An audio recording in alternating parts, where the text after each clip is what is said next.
She passed away how soon after the baby?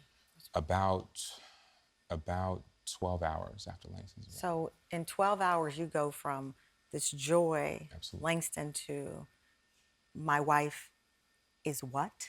Exactly. And so to that point, the thought that we would walk into that hospital that afternoon with Kira with so much of our lives and just dreams ahead of us, and that she wouldn't walk out, that outcome never crossed our minds. Lindsay, the same was happening in your life, meaning you were in this happy place.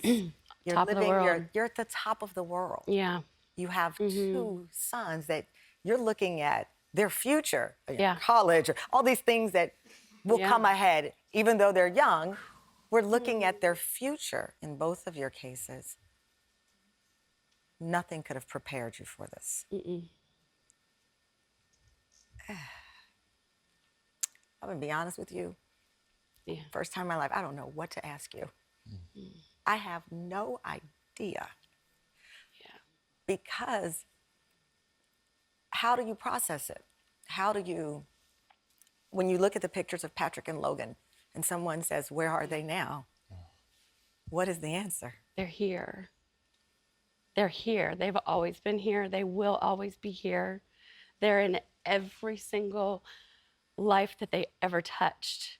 And I think that's part of living their legacy. And I'm sure you find this true with Kira too, is we are embodied and they are not. And so to me, it's part of the legacy to live in a way that they cannot. So to experience things, to continue to go on adventures, the same adventures that I would take them on. Where did you get that fortitude? How did you? People often say, I don't know how I'd get out of bed. Right. And Well, again, there are the lots of things I suddenness don't. of your loss, Yeah. where you have no time to plan. Yeah. And in fact, you were planning the futures. Yeah. Well, there's the higher conscious self and there's the real human self. And they happen both simultaneously, What do you mean by that? There's the place that you go to when you're trying to cognitively understand it.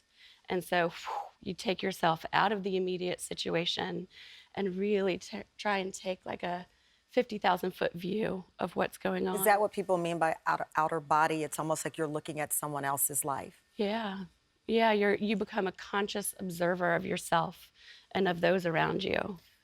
For you, Charles, Kira talked to you a lot about having a plan. Right. I know that, you know, when I went into childbirth, you don't want to think, but you naturally think, what if this happens? There's a possibility that this could, that we need to prepare for everything. Right. And she said, have a plan for things. Exactly. So the joke amongst us is Kira's thing would always be, baby, what's your plan? Right? Every day she just, baby, what's your plan? That'd be, you know, one thing if you've been in a long-term relationship or married, that person, that significant other has something they say to you that's like, oh my gosh. If she says this one more time, but she would say, what's your plan? But the moment everything happened, that's all I could hear her say. What's your plan? Is, baby, what's your plan? When she would say that to you, what was she referencing? Just anything, like, what's your plan for the day? What's your approach? And it was never in a way of nagging. That was just Kira's thing, because she was so methodical about everything, and I was more the fly by the seat of my pants type, right? And so that was her way of subtly anchoring me.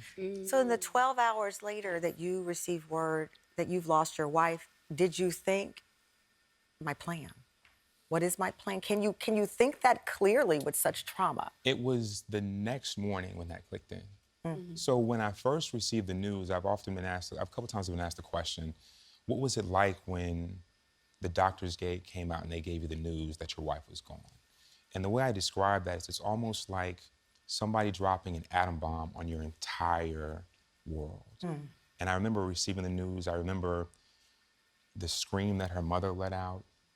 I remember, you know, family members just in tears and weeping. I remember her brother just in disbelief and just saying no. And it was just almost like all this is happening in slow motion. I'm watching all these people that loved her so much in so much pain. And I'm sitting there just stunned, literally in disbelief. Much like you were saying, it's like this outer body experience, especially when you're dealing with the trauma of the unexpected grief.